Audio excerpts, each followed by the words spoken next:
Hello friends, Radhika classes લઈને આવ્યું છે ફતેહ કરો સિરીઝ, જેમાં આપણે બોર્ડમાં વારંવાર પૂછાયેલા પ્રશ્નો તેમજ બોર્ડના સેમ્પલ પેપરમાં જે પ્રશ્નોનો સમાવેશ કરવામાં આવેલો છે તે જોઈશું. આજે આપણે સૌથી પહેલા જોવાનું છે અકાઉન્ટની અંદર અકાઉન્ટના જે ઇમ્પોર્ટન્ટ એમસીક્યુ વીએસક્યુ જે છે, જે બોર્ડના સેમ્પલ પેપરમાં તો કવર કરેલા જ છે, પણ બોર્ડના પ્રીવિયસ યરમાં પણ ઘણી બધી વાર પૂછાઈ ગયા છે. એવા ક્વેશ્ચન આજે આપણે જોવાના છે અકાઉન્ટની અંદર. સૌથી પહેલો એમસીક્યુ છે કે જો ભાગીદારી કરારનામામાં મૂડી પર વ્યાજની જોગવાઈ કરવામાં ના આવેલી હોય, મૂડી પર વ્યાજની કીધી છે, મૂડી પર વ્યાજની કોઈ પણ જાતની જોગવાઈ કરવામાં આવેલી ન હોય તો એને કેટલા ટકા વ્યાજ આપવાનું હોય? કાંઈ ન આપવાનું હોય, બરોબર છે. પણ જો અહીંયા એમ કીધું હોય કે લોન પર વ્યાજની જોગવાઈ કરવામાં આવેલી નથી તો કેટલા ટકા આવશે? 6% આવશે. અહીંયા તમને મૂડી પર વ્યાજ, રોકડ પર વ્યાજ આપેલો અને પહેલો જ ઓપ્શન 6 આપેલો હોય, પણ એ કેવો છે? ખોટો છે. જ્યાં વ્યક્તિગત કૌશલ્ય મહત્વનું છે, વ્યક્તિગત કૌશલ્ય મહત્વનું, ત્યાં ઉત્પાદન કેવું થતું હોય છે? ઓછું થતું હોય છે, અને મશીનનો ઉપયોગ પણ ઓછો થતો હોય છે, એટલે માટે પાઘડીનું મૂલ્ય કેવું હશે? ઓછું હશે. ત્યારબાદ છે અધિક નફો. એટલે તો અધિક નફો એટલે શું થતું હોય છે? સરેરાશ નફો માઇનસ અપેક્ષિત નફો. અપેક્ષિત નફો શું હોય છે? તો ધંધામાં જે નફો અપેક્ષાથી કરવામાં આવ્યો છે, અપેક્ષા કરવામાં આવી હોય છે, એ અપેક્ષિત નફો. અને સરેરાશ નફો એટલે ઓન એન એવરેજ છે પેઢી છે કેટલો નફો કરે છે એને સરેરાશ નફો કહે છે. જો સરેરાશ નફો વધારે છે અપેક્ષિત નફા કરતા તો એને અધિક એટલે કે વધારાનો નફો કહેવામાં આવે છે. પુનઃમૂલ્યાંકન ખાતાનો નફો કે નુકસાન ભાગીદાર વચ્ચે કયા પ્રમાણમાં વહેંચવામાં આવે છે? પુનઃમૂલ્યાંકન ખાતાનો નફો કે ભાગીદારની જૂની પાઘડી કે પછી કોઈ પણ જાતની અનામત હોય, સામાન્ય અનામત છે કે કામદાર વળતર અનામત છે, એ ભાગીદારો વચ્ચે જૂના નફાના પ્રમાણમાં જ વેચાશે, બરોબર છે. ખાલી એક નવા ભાગીદારની જે પાઘડી લઈને આવે છે, પાઘડીનું પ્રીમિયમ આવે છે, એ જૂના ભાગીદાર વચ્ચે કયા પ્રમાણમાં વેચાશે? ત્યાગના પ્રમાણમાં વેચાશે. ભાગીદારી પેઢીનું પુનર્ગઠન થાય ત્યારે ખાલી જગ્યા બનાવવામાં આવે છે, તો ત્યારે ભાગીદારી પેઢીનું જ્યારે પુનર્ગઠન થતું હોય છે ત્યારે પુનઃ મૂલ્યાંકન ખાતું છે એ બનાવવામાં આવે છે, જે આપણે પ્રવેશ અને નિવૃત્તિમાં બનાવીએ છીએ. હિસાબી ધોરણ 26 મુજબ ખાલી જગ્યા પાઘડી ચોપડે દર્શાવી શકાય નહીં. કેવી પાઘડી આપણે ચોપડે દર્શાવી શકીએ નહીં? સ્વમૂલ્યાંકન દ્વારા આપવામાં આવેલી પાઘડી કે જે આપણે જાતે મૂલ્યાંકન કર્યું છે, કોઈ પણ જાતના આધાર વગર. ત્યારબાદ છે કે જ્યારે ફક્ત નફા નુકસાનનું જૂનું પ્રમાણ આપેલું હોય ત્યારે જૂના ભાગીદારનું ત્યાગનું પ્રમાણ છે એ પણ શું થશે? જૂનું પ્રમાણ છે એ જ છે એ ત્યાગનું પ્રમાણ થશે. અને તેવા સંજોગોમાં નવું પ્રમાણ પણ શું થશે? જૂનું પ્રમાણ છે તે જ છે એ નવું પ્રમાણ પણ થશે. અને પછી જો શ્વેતા, ગીતા અને જ્યોતિ સરખા હિસ્સે નફા નુકસાન વેચે છે, એનું નફા નુકસાન પ્રમાણ છે 1:1:1. એનું નફા નુકસાનનું પ્રમાણ છે, બરોબર છે. હવે ગીતા છે એટલે કે ગીતા ક્યાં આપેલી છે? વચ્ચે આપેલી છે, નિવૃત્ત થાય છે, એનો ભાગ આ બંનેને સરખી હિસ્સે મળે છે, તો આ બંનેનું નવું પ્રમાણ કેટલું થાય? સરખી હિસ્સે 1:1 થવાનું છે. ભાગીદારી પેઢીના વિસર્જન સમયે મિલકતોમાંથી ઉપજમાંથી સૌપ્રથમ કઈ ચૂકવણી કરવામાં આવે છે? તો વિસર્જન ખર્ચ છે એ ચૂકવવામાં આવે છે. ઘણા લોકો ભાગીદારની પત્ની લોન લખતા હોય છે, પણ ના આવે, વિસર્જન ખર્ચ જ આવે. વિસર્જન સમયે ભાગીદારી પેઢીની મિલકતો અને જવાબદારીઓની હિસાબી અસર આપવા માટે તૈયાર કરવામાં આવતું ખાતું એટલે કયું? તો કે માલ મિલકત નિકાલ ખાતું. ઘણા લોકો કમ્પ્લેન કરે કે પેપરમાં મિસ્ટેક છે, એમસીક્યુ ઓપ્શન જ નથી આપ્યો. અરે ભાઈ, માલ મિલકત નિકાલ ખાતાનું બીજું નામ શું છે? સંપાદન ખાતું. વીએસક્યુ માં પણ તમને પૂછાઈ શકે છે સંપાદન ખાતું એટલે સોરી માલ મિલકત ખાતાનું બીજું નામ શું છે? તો કે સંપાદન ખાતું. ભારતમાં સેબીની સ્થાપના કયા વર્ષમાં કરવામાં આવી હતી? તો ભારતમાં સેબીની સ્થાપના છે 1991 ના વર્ષમાં કરવામાં આવી હતી. ઘણી બધી જગ્યાએ 1992 પણ તમને ઓપ્શનમાં આપેલો હોય છે. 1992 છે એ તેનું કાર્યરત વર્ષ શરૂ થયું હતું, કાર્ય કરવાનું છે સેબીએ ત્યારથી સ્ટાર્ટ કર્યું હતું, પણ તેની સ્થાપના છે 1991 માં થયેલી છે.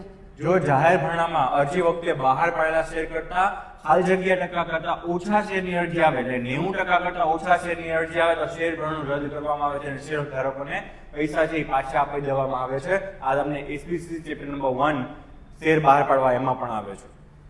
ત્યારબાદ છે ડિબેન્ચર એ કંપની માટે શું છે? તો કંપની માટે ડિબેન્ચર છે એ દેવું છે, કારણ કે કંપની છે એ જાહેર જનતા પાસેથી ઓછીની મૂડી છે એ લેતી હોય છે અને અમુક સમય બાદ તે પરત કરે છે, માટે તે દેવું છે.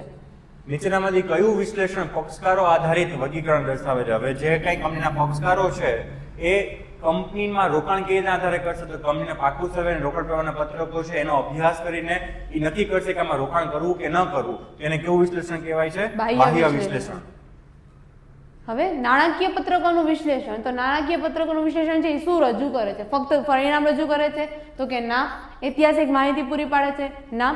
તો શું આપે છે? અર્થઘટન કરે છે. નાણાકીય પત્રકો દ્વારા આપણે ધંધાના જુદા જુદા સમયની આવક, ખર્ચ, મિલકતો અને દેવાની છે એ કમ્પેરિઝન કરી શકીએ છીએ, માટે છે અહીં અર્થઘટન કરે છે. કંપનીની ફાઇનાન્શિયલ પોઝિશન, ફાઇનાન્શિયલ સ્ટેબિલિટી કેટલી છે, નાણાકીય સ્થિતિ શું છે એ દર્શાવે છે. ગુણોત્તરની રજૂઆત કયા સ્વરૂપે થાય છે? લોકો હરખાઈ દે, વાવ પહેલો જ જવાબ આપ્યો છે પ્રમાણના સ્વરૂપમાં, પણ ના ભાઈ, આગળ બીજા ઓપ્શન તો પાછો ટકાવારી સ્વરૂપમાં પણ હોય. કાચા નફાનો ગુણોત્તર, ચોખ્ખા નફાનો ગુણોત્તર ટકામાં દર્શાવાય છે. સ્ટોક ચલન દર સ્વરૂપમાં પણ દર્શાવાય છે. તો આનો જવાબ શું આવશે? ઉપરના બધા. ત્યારબાદ છે નીચેનામાંથી કયા ગુણોત્તરનો સમાવેશ પ્રણાલીગત વર્ગીકરણમાં કરવામાં આવે છે? તો મિશ્ર ગુણોત્તર. તો મિશ્ર ગુણોત્તરનો અર્થ શું થાય? તો મિશ્ર ગુણોત્તર એટલે કે જેમાં વેપાર ખાતું, નફા નુકસાન ખાતું અને પાકા સરવૈયાની માહિતીનો છે એ ઉપયોગ કરવામાં આવતો હોય છે. જેમ કે કાર્યશીલ મૂડીનો ઉથલો છે તો કાર્યશીલ મૂડી અને વેપાર ખાતામાંથી વેચાણનો પણ ઉપયોગ કરવામાં આવતો હોય છે.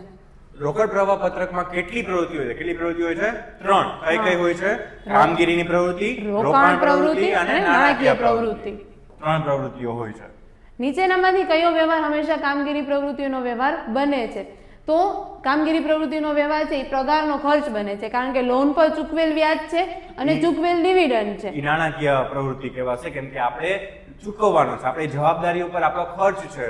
આપણે આપણા શેર ઉપર ડિવિડન્ડ ચૂકવવી, આપણી લોન લીધી હોય એના પર વ્યાજ ચૂકવવું, ડિબેન્ચર પર વ્યાજ ચૂકવવું, આ બધું નાણાકીય પ્રવૃત્તિમાં આવશે. અને આ મળેલ ડિવિડન્ડ છે એ રોકાણ પ્રવૃત્તિ છે, કે આપણે ત્યાં ઇન્વેસ્ટમેન્ટ કરેલું છે એના ઉપર આપણે આવક થાય છે, રોકાણમાંથી થતી આવક છે.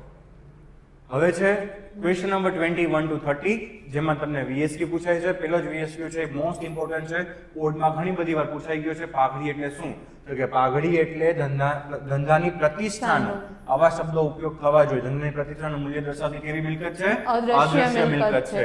અને એવું પણ પૂછી શકે છે કે પાઘડી કયા મથળા હેઠળ દર્શાવવામાં આવે છે પાકા સરવૈયામાં? તો કેમાં આવશે? પાકા સરવૈયામાં બિનચાલુ મિલકતમાં અદ્રશ્ય મિલકત હેઠળ દર્શાવવામાં આવે છે.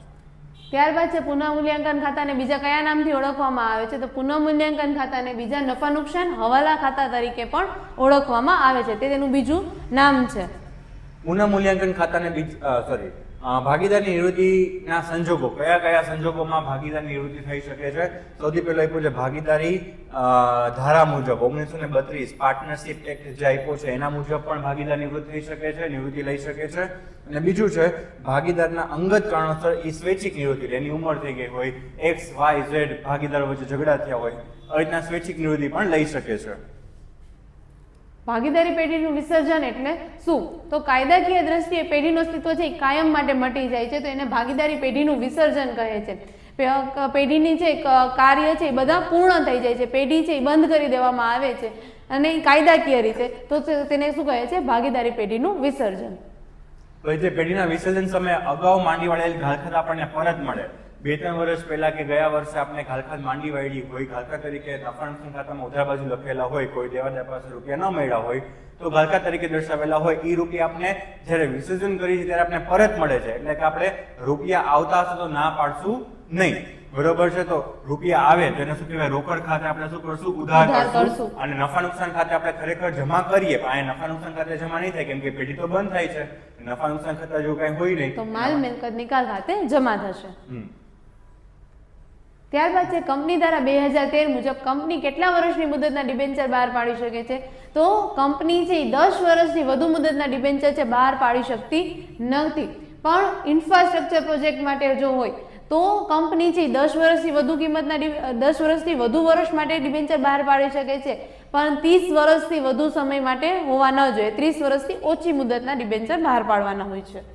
પછી ગુણોત્તર. ગુણોત્તર એટલે શું? ચેપ્ટર નંબર 5 ગુણોત્તર ના હિસાબો, એટલે કે બે હિસાબો વચ્ચે જ્યારે આપણે ગાણિતિક સ્વરૂપે કોઈ સંબંધ દર્શાવીએ, ગાણિતિક રીતે આપણે કંઈ કમ્પેરિઝન કરવા માટે ગણિતના સ્વરૂપમાં પર્સન્ટેજમાં કે રીતે દર્શાવેલો હોય એને શું કહેવાય છે? ગુણોત્તર કહેવામાં આવે છે. જેનાથી આપણે 2 વર્ષના કાચા નફાના ગુણોત્તરને સરખાવી શકીએ, ચોખ્ખા નફાના ગુણોત્તરને સરખાવી શકીએ છીએ અને આપણે ડિસિઝન લઈ શકીએ છીએ. ત્યારબાદ છે વેચાણ પડતર એટલે શું? તો વપરાયેલ કાચા માલની પડતરમાં મજૂરી અને પ્રત્યક્ષ ખર્ચા ઉમેરતા જે પડતર મળે છે તેને શું કહેવાય છે? વેચાણ પડતર. વેચાણ પડતરને વેચેલ માલની પડતર પડતર પણ તરીકે કહેવામાં આવે પણ છે. ઓળખવામાં આવે છે. એના બે સૂત્રો છે. શરૂ સ્ટોક પ્લસ ખરીદી પ્લસ ખરીદીના ખર્ચા માઇનસ આખો સ્ટોક. અને બીજું સૂત્ર છે કાચા માલની પડતર પ્લસ મજૂરી પ્લસ કારખાનાના ખર્ચા. તમને જે માહિતી જે ક્વેશ્ચનમાં જે માહિતી આપેલી હોય એ મુજબ છે બંનેમાંથી કોઈ પણ એક સૂત્રનો ઉપયોગ કરવાનો થશે. રોકડ પ્રવાહ પત્રક એટલે શું? રોકડ પ્રવાહ પત્રક ચેપ્ટર નંબર 6 બરોબર. રોકડ પ્રવાહ પત્રક એટલે શું? વર્ષ દરમિયાન રોકડની કેટલી આવક કે જાવક થઈ છે એ વર્ષના અંતે આપણે રોકડ અને રોકડ સમકક્ષની સિલક દર્શાવતું જે પત્રક બનાવીએ છીએ એને શું કહેવાશે? રોકડ પ્રવાહ પત્રકો. કે આખા વર્ષ દરમિયાન કામગીરી પ્રવૃત્તિ, નાણાકીય પ્રવૃત્તિ અને રોકાણ પ્રવૃત્તિમાંથી કેટલા રૂપિયા આવ્યા ને કેટલા રૂપિયા ગયા એ દર્શાવતું પત્રક એને શું કહેવાય છે? રોકડ પ્રવાહ પત્રક. તો રોકડ પ્રવાહ પત્રક માં આપણે જોયું કે રોકડ સમકક્ષ દર્શાવવામાં આવે છે. તો રોકડ અને રોકડ સમકક્ષ એટલે શું? તો રોકડ તો હાથ પરની જે રોકડ હોય એટલે કે રોકડ સિલક અને બેંક સિલકને આપણે રોકડ કહીએ છીએ. અને રોકડ સમકક્ષ એટલે શું? તો ટૂંકા ગાળાના એવા રોકાણ કે જેનું ઝડપથી છે એ રોકાણમાં રૂપાંતર થઈ શકે છે તેને રોકડ સમકક્ષ કહે છે. બસ આજ માટે આટલું રાખીએ છીએ. અકાઉન્ટની અંદર એમસીક્યુ અને વીએસક્યુ જે ઇમ્પોર્ટન્ટ હતા, જે બોર્ડમાં વારંવાર પૂછાયા છે અને સેમ્પલ પેપરમાં પણ કવર કરેલા છે, એવા બધા એમસીક્યુ વીએસક્યુ આજે અકાઉન્ટના જોયા. આગળના પાર્ટમાં આપણે જોશું અકાઉન્ટના સેક્શન સી, ડી, ઈ અને એફ ના મહત્વના દાખલા અને હવાલાઓ. Thank you.